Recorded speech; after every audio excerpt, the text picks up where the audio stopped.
Hello, അപ്പോൾ എൻ്റെ second വീഡിയോയിലേക്ക് സ്വാഗതം. കഴിഞ്ഞ വീഡിയോയിൽ നമ്മൾ പറഞ്ഞത് ദുബായ് സൗത്തിനെ കുറിച്ചുള്ള കാര്യങ്ങൾ. അപ്പം ഞാൻ ഇന്ന് പറഞ്ഞ റിയൽ എസ്റ്റേറ്റ് ബന്ധപ്പെട്ടതല്ല, ഓൾ ഓവർ യു എ കുറിച്ചുള്ള കാര്യങ്ങളാണ് പറയുന്നത്. എന്താണ്, നമുക്ക് എല്ലാവർക്കും അറിയാം. അപ്പം നമ്മൾ യു എ എന്ന് കേൾക്കുമ്പോൾ ഏറ്റവും കൂടുതൽ നമ്മളെ മനസ്സിൽ ഓർമ്മ വരുന്ന ഒന്ന് ദുബായ്, ഒന്ന് അബുദാബി. കാരണം ഈ രണ്ട് നഗരങ്ങളാണ് ഏറ്റവും കൂടുതൽ യു എയിൽ പ്രശസ്തമായിട്ടുള്ളത്. കാരണം അത്രയും ജോബ് ഓപ്പർച്യൂണിറ്റീസ് ഉണ്ടാവും, അല്ലെങ്കിൽ ജോബ് ക്രിയേഷൻസ്, ഇൻഫ്രാസ്ട്രക്ചർ, അങ്ങനെ ഒരുപാട് കാര്യങ്ങളുണ്ടാവും. അതിൽ ആൾക്കാർക്ക് കൂടുതലും അറിയാവുന്ന പറഞ്ഞാൽ ദുബായിയാണ്. അബുദാബി ഉണ്ട്, അബുദാബിയാണ് ദുബായിയുടെ ക്യാപിറ്റൽ, അബുദാബിയാണ് യു എയുടെ ക്യാപിറ്റൽ.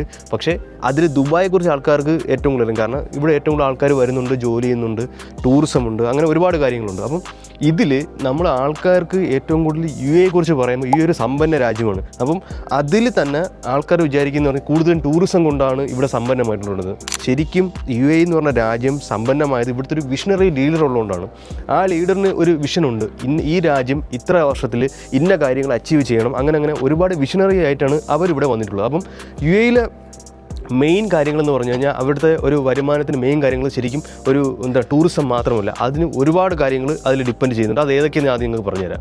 അതായത് 1 trading, 2 aerospace, 3 business, 4 global investment, 5 tourism, 6 liability, 7 sustainability, 8 emerging technology, future aspiration. ഇങ്ങനെ ഒരുപാട് മേഖലകളിൽ യു എ കരുത്ത് തെളിയിച്ചുകൊണ്ടിരിക്കുകയാണ്, അവരെ പ്രവർത്തന മേഖലകളും തെളിയിച്ചുകൊണ്ടിരിക്കുകയാണ്. അപ്പോൾ ഇത്രയും മേഖലകളിൽ അവർ ഹൈ സക്സസ് റേറ്റിലാണ് പൊയ്ക്കൊണ്ടിരിക്കുന്നത്. അപ്പം ഈ എല്ലാ മേഖലകളിലും വരുമ്പം യു എയുടെ GDP എന്ന് പറഞ്ഞാൽ അത്രയും ഹൈ ലെവലിലേക്കാണ് വന്നുകൊണ്ടിരിക്കുന്നത്. അതാണ് യു എയുടെ മെയിൻ ഒരു വളർച്ചയ്ക്കുള്ള കാരണം.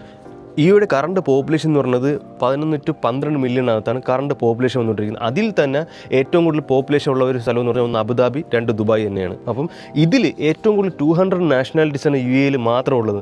ലോകത്തിലെ ഒട്ടുമിക്ക സ്പെസിഫിനും ഈ ഒരു രാജ്യത്തുണ്ട്. അതാണ് ഏറ്റവും കൂടുതൽ ആൾക്കാർ ഇവിടെ വരുന്നുണ്ട്, ടൂറിസത്തിലായാലും അല്ലെങ്കിൽ ജോലി ചെയ്യുന്നുണ്ട്. അപ്പം അതിനുള്ള ഇൻഫ്രാസ്ട്രക്ചർ എല്ലാം ഇവിടുത്തെ ഗവൺമെൻറ് കൊടുക്കുന്നുണ്ട്. അതുകൊണ്ടാണ് ഏറ്റവും കൂടുതൽ ആൾക്കാർ ഇവിടെ വരുന്നതും ജോലി ചെയ്യുന്നതും ബിസിനസ് ചെയ്യുന്നതും. ലോകത്ത് 6ാമതായിട്ട് ക്രൂഡ് ഓയിൽ ഉൽപ്പാദിപ്പിക്കുന്ന ഒരു രാജ്യം നമ്മുടെ യു എ തന്നെയാണ്, അത് അബുദാബിയിലാണ്. ശരിക്കും അതിൻ്റെ ഒരു 12% മാത്രമേ അവരത് എക്സ്പോർട്ട് ചെയ്യുന്നുള്ളൂ, ബാക്കിയെല്ലാം ഇവിടുത്തെ ആവശ്യങ്ങൾക്ക് തന്നെ യൂസ് ചെയ്യുന്നത്. അത് ക്രൂഡ് ഓയിലായാലും ഗ്യാസ് ആയാലും ഇവിടെ ഉപയോഗിക്കുന്നുണ്ടാവും. യു എയിൽ എന്തുകൊണ്ടാണ് ഏറ്റവും കൂടുതൽ ട്രാൻസ്ഷിപ്പുകൾ അല്ലെങ്കിൽ ട്രാൻസിസ്റ്റുകൾ നടക്കുന്നത് നിങ്ങൾക്ക് അറിയാം. കാരണം വേൾഡിൽ ഏറ്റവും ഒരു സെൻട്രലി ലൊക്കേറ്റ് ചെയ്തിരിക്കുന്ന ഒരു സ്ഥലമാണ് നമ്മുടെ യു എ എന്ന് പറയുന്നത്. അതിൽ തന്നെ ഏറ്റവും കൂടുതൽ ട്രാൻസ്ഷിപ്പുകളും ട്രാൻസിസ്റ്റും നടക്കുന്നത് നമ്മുടെ ദുബായിലാണ്. ഒന്നെന്ന് പറഞ്ഞാൽ നമ്മുടെ മാരിടൈം സിറ്റി, 2 നമുക്ക് പോർട്ട് റാഷിദ് പറയാം, ഇല്ല 3ാമത് നമുക്ക് പറയേണ്ടതെന്ന് പറഞ്ഞാൽ ജബലാലി പോർട്ട് പറയാം.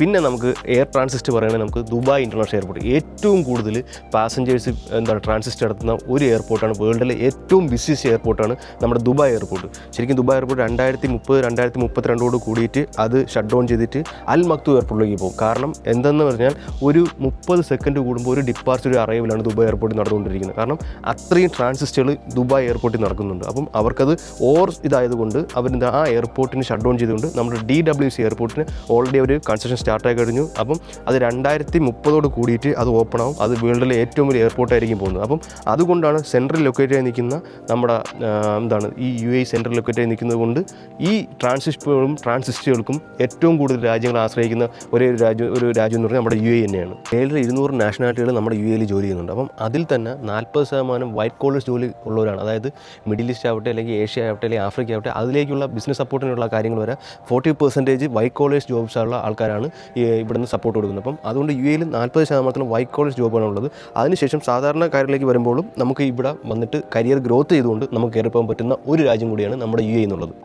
മിക്ക ഇൻ്റർനാഷണൽ കമ്പനിയുടെ ബേസ്മെന്റ് എന്ന് പറയുന്നത് നമ്മുടെ ദുബായ് തന്നെയാണ്. എന്തുകൊണ്ടെന്ന് പറഞ്ഞാൽ ദുബായിൽ ഒരു കമ്പനി വന്നു കഴിഞ്ഞാൽ ശരിക്കും ഇവിടുത്തെ ഗവൺമെൻറ് അത്രയും സപ്പോർട്ടോട് കൂടിയിട്ടാണ് അവർ വെൽക്കം ചെയ്യുന്നത്. വൺസ് അവരെ ബിസിനസ് ഗ്രാജു ആവുകയും അവർ ഒരു ഫ്യൂച്ചറിൽ ഒരു മില്യണറും ഒരു ബില്യണറും ആവുന്ന ഒരു ലെവലിലേക്ക് ഈ രാജ്യം അവരെ സപ്പോർട്ട് ചെയ്യുന്നുണ്ട്. അതാണ് ദുബായിലെയും യു എയുടെയും ഏറ്റവും വലിയൊരു പ്രത്യേകത എന്ന് പറയുന്നത്. ഇപ്പോഴത്തെ ഏറ്റവും 2020 പാഠ്യപദ്ധതിയിൽ യു എ ഗവൺമെൻറ് പറഞ്ഞ കാര്യം എന്ന് പറഞ്ഞാൽ 4ാം ക്ലാസ് മുതൽ എയുടെ പഠനവും അവർക്ക് കൊടുക്കുന്നുണ്ടെന്നാണ്. അപ്പം അത്രയും വിഷനോട് കൂടിയിട്ടാണ് ചെറിയ ക്ലാസ് തൊട്ടേ അവർ വിദ്യാർത്ഥികൾക്ക് വേണ്ടിയിട്ടും ഇതുപോലുള്ള കരിക്കുലം പദ്ധതിയിൽ ഇതുപോലത്തെ സബ്ജക്റ്റുകൾ ആഡ് ചെയ്യുന്നത്. അപ്പം ഈ ഒരു രാജ്യത്തിൻ്റെ വിഷൻ നിങ്ങളൊന്ന് ആലോചിച്ച് നോക്ക്.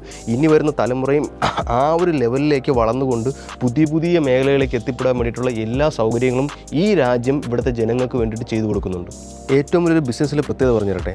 വേൾഡിലെ നമ്മൾ എവിടെ പോയാലും കാണുന്ന നമുക്ക് ഇഷ്ടപ്പെട്ട കുറേ ബ്രാൻഡുകളുണ്ട്. അപ്പോൾ എക്സാമ്പിൾ KFC ആവട്ടെ, അല്ലെങ്കിൽ മക്ഡൊണാൾഡ്സ് ആവട്ടെ, എന്തോ ആവട്ടെ. അപ്പം ഇതിൻ്റെ എല്ലാം നിങ്ങളിപ്പോൾ ഏതൊക്കെ രാജ്യം സന്ദർശിച്ചാലും, ഇപ്പോൾ എക്സാമ്പിൾ ചൈനയിലാണെങ്കിൽ, അല്ലെങ്കിൽ ഇപ്പോൾ അമേരിക്കയിലാണെങ്കിൽ, വേറെ എവിടെയാവട്ടെ, നിങ്ങൾക്ക് വേൾഡിൽ ഉള്ള ഒരുപ്പെട്ട എല്ലാ കമ്പനികളുടെയും ഒരു ഫ്രാഞ്ചൈസി അല്ലെങ്കിൽ ബ്രാഞ്ച് നമ്മുടെ യു എയിലുണ്ടാകും. കാരണം അത്രയും ആൾക്കാർ 200 നാഷണാലിറ്റി ഇവിടെ താമസിക്കുന്നത് കൊണ്ട് വേൾഡിലെ എല്ലാ ബ്രാൻഡും നമ്മുടെ യു എയിൽ അവൈലബിൾ ആണ്.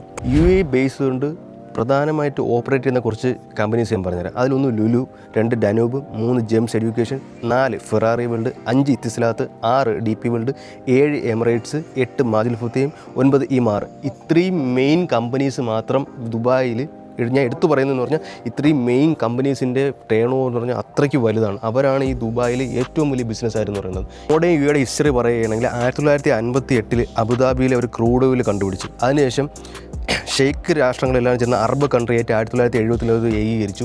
1970 തൊട്ട് അവർ കൺസ്ട്രക്ഷൻ മേഖലയിലേക്ക്, രാജ്യം വികസിക്കുന്നതിൻ്റെ ഭാഗമായിട്ട് ഒരു കൺസ്ട്രക്ഷൻ മേഖലയിലേക്ക് തിരികെയും ചെയ്തു. 80 അവർ പോർട്ടും എയർപോർട്ടും ഉണ്ടാക്കി. അത് സ്കൈ റോക്കറ്റിൽ അത്രയും സക്സസ് ആയിട്ട് അവർ വിജയിച്ചിട്ടുള്ള ഒരു സംഭവം വരുന്നത്.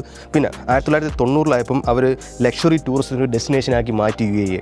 പിന്നെ ഉള്ളതെന്ന് പറഞ്ഞാൽ 2000 അവർ എന്ത് ചെയ്ത് കൺട്രി ട്രാൻസ്ഫോം ചെയ്യുന്നതിൻ്റെ ഭാഗമായിട്ട് എന്താണ് പോസ്റ്റ് ഓയിൽ ക്യാപിറ്റൽ മിഡിൽ ഈസ്റ്റിൽ ഏറ്റവും കൂടുതൽ ഗ്രോയിങ് കൊണ്ടുവന്നൊരു എക്കണോമി അവർ കൊണ്ടുവന്നിട്ടുണ്ടായിരുന്നു. പിന്നെ 2010 അവർ എക്സ്പോ അനൗൺസ് ചെയ്ത് 2021. അപ്പം ഇതായിരുന്നു യു എയുടെ ഒരു മൈൽ സ്റ്റോൺ എന്ന് പറയുന്നത്. ഇതുപോലത്തുള്ള ഇൻഫോർമേറ്റീവ് വീഡിയോസിന് വേണ്ടിയിട്ട് നിങ്ങൾക്ക് എൻ്റെ യൂട്യൂബ് പേജ് ഫോളോ ചെയ്യുന്നതാണ്. ഓക്കെ, നെക്സ്റ്റ് വീഡിയോയിൽ കാണാം.